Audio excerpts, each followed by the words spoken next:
Welcome back to the Android workshop. As we mentioned earlier, the goal of this workshop is to make every one of you able to develop some small applications on Android, so that at the end we have a large community of Android developers who will develop educational applications for Akash tablet. So let's start this great cause with a great introduction. I am Pratnya Mohite, working with Team Akash at IIT Bombay. So the contents. So the introduction, what is an Android OS, when it came to the market, then version and API level, which year the different Android version came, what are the corresponding API levels. Then the big picture is the architecture stack of the Android. Then the comparison of Dalvik virtual machine and Java virtual machine. This is pretty interesting. We will go into the detail of it. Android features. The application fundamental. Basically this will cover the .apk file. What is this .apk, what it holds, why is it required. Then the Android application components. These are basically building blocks, like a developer will always play with these application components. So you will definitely come across these components at different sessions which will be conducted. So I'll just give you a brief about it. Then let's start with it. Basically Android is a Linux based operating system, as we know. It was primarily developed for mobile devices, touchscreen mobile devices like tablets, smartphones. Initially it was developed by Android Inc. and the company was later purchased by the Google in 2005. Then Google started work on Dalvik virtual machine and they came up with the first Android powered device in October 2008.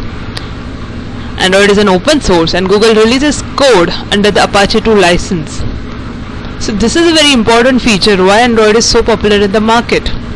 It's open source, it has a permissive licensing, so you derive your work, modify, redistribute without paying royalty to the original work.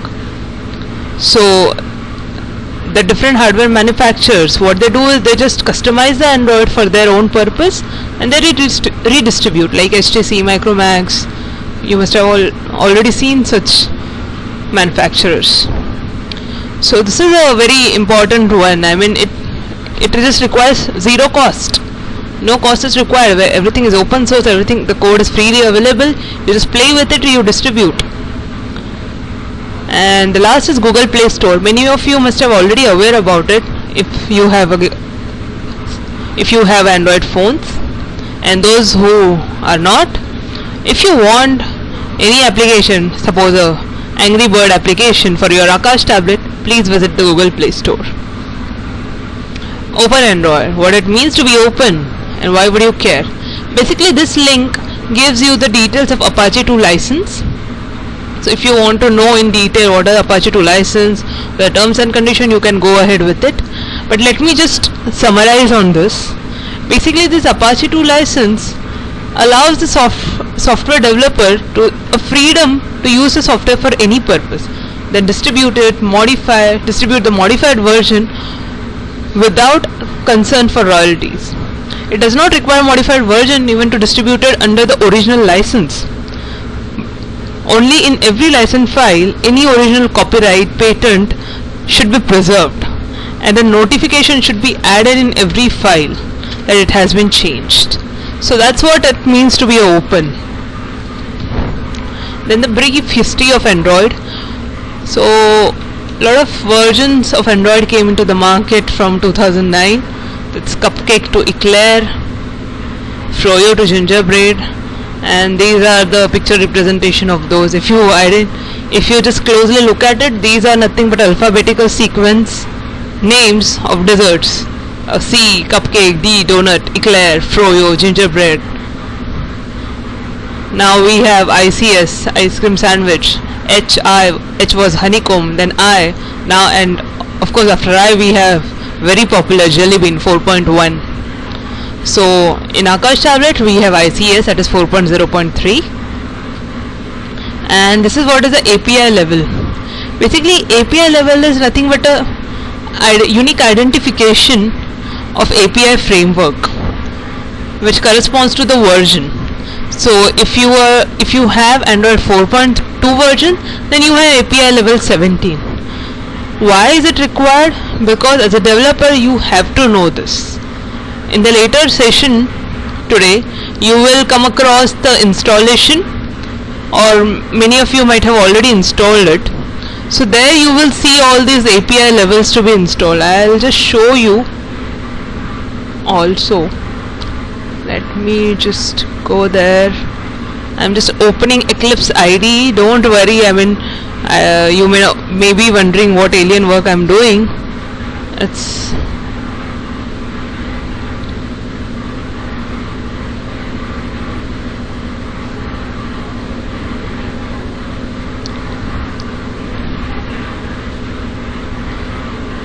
alright, no issues. So wanted to show you the Android SDK manager, which will show you the list of SDKs. Don't worry, this is just asking for proxy settings, because at IIT Bombay we have proxy. Yeah, so if you look at here, this is what I was talking about. 4.2 is API 17, API 16, 15. So whenever you will install these SDK, you need to just click on this and install the packages. That's not what I want to show you. I just want to show you that every version have the corresponding one API level, and as a developer you need to know that which version, which API level your program will be compiled in. So let's go back to our presentation. Yeah, so in Akash tablet we have 4.0.3, so API level would be 15 for us, and these are the rest of API level. If you are interested to develop your apps for any other device, then you are free to do that. Gingerbread, Froyo to Cupcake. So basically this is just a grouping based on it was used. So Android, the 1.5 to 2.3, it was specifically for smartphones. Then between 2 to 3, rather 2 to 4, there was, I mean, the Android version came into the market pretty frequently, I mean pretty soon. So most of the devices have directly jumped from 2 to directly 4, that is ice cream sandwich, and which is very popular currently. And now with Android 4, a lot of things are possible. So choosing API level, as I emphasized previously, it is important because it, first of all, it depends on the device support. So which device you are using. So for example, Akash tablet has 4.0.3 ICS. If you are using some other device, you need to know the version and the corresponding API level, so that you have to, in order to make your programs compatible with your device. So application forward compatibility, I'll just give you a small example. For example, if I have a device of 4.1, suppose Jelly Bean, and if I compile my app using 4.0 ICS or even any version, any API level below than 4.1, the application will work. Because whenever new API comes into the market, it is always additive. The previous things won't be removed. It may be deprecated because it would be overwritten with some new functionalities, but it won't be removed completely. So the whatever applications are there, it will work with the advanced version, but the backward compatibility may or may not work. So which means if I am compiling my program with 4.1 and I am trying to run it on Akash tablet which holds 4.0.3, it may not work. I am not saying it won't work. It may not work because I may be using some functionalities which was provided me by the 4.1, by the API level 17, or rather sorry 16, but that API level is not supported by my device itself. So how will it work? How will it able to execute my application? It won't, and that's what I'm saying. It may not. If you use such differentiated functionalities, then it may not. So that's about the API level. The version in Akash tablet, so you can go to the main menu, settings, and about tablet. There you can see the version. Now this is the architectural diagram of Android OS. We will go from bottom up. So the bottom is Linux kernel, then the open source libraries, application framework, and these are the applications which sits on the top. The first is the Linux kernel. So Android runs on the Linux, as we know, but why Linux? Basically, first of all, it's open source, freely available, reduces cost. Much of the Linux is already known to most of the people, so it is easy to explore. And the third and very important thing is Linux has a platform independence feature. It has a very strong driver model. So even Android was developed to run on many different devices. So this basically adheres to the Linux concept. So this platform independence of Linux makes even Android to be portable on different platforms. So that's why Linux was used while developing Android. So Linux provides nothing but a hardware abstraction layer. You as a user, you never see the Linux subsystem. In Akash tablet we have Linux kernel version 3.0.8. You can check this out. And the ADB command shell opens a Linux shell. I mean, don't worry what is this ADB. ADB is nothing but Android debug bridge. What it gives you is it's a very powerful command line tool, and you can connect to the Linux shell of the device. We will, on the third day in the morning, we will have a dedicated session on ADB. So that time you will be having complete details of ADB commands, how to use it, how to connect your device and all. Then the native libraries and Android runtime. These are the open source library. These are basically just bits and parts which Android has borrowed from others, like OpenGL, the SQLite, WebKit. The WebKit is used for fast HTML rendering. This is also used in Google Chrome. The OpenGL is for graphics. Then Media Codex, which helps to support different media formats. Then SQLite database, a very lightweight database which is used. It is also used in iPhone. Yeah. Then the Dalvik virtual machine. Yeah. So this is what is the new part in the system. The restall was just borrowed from others. So this is the Dalvik virtual machine. So instead of JVM, Java virtual machine, we have Dalvik virtual machine. First of all, what is virtual machine?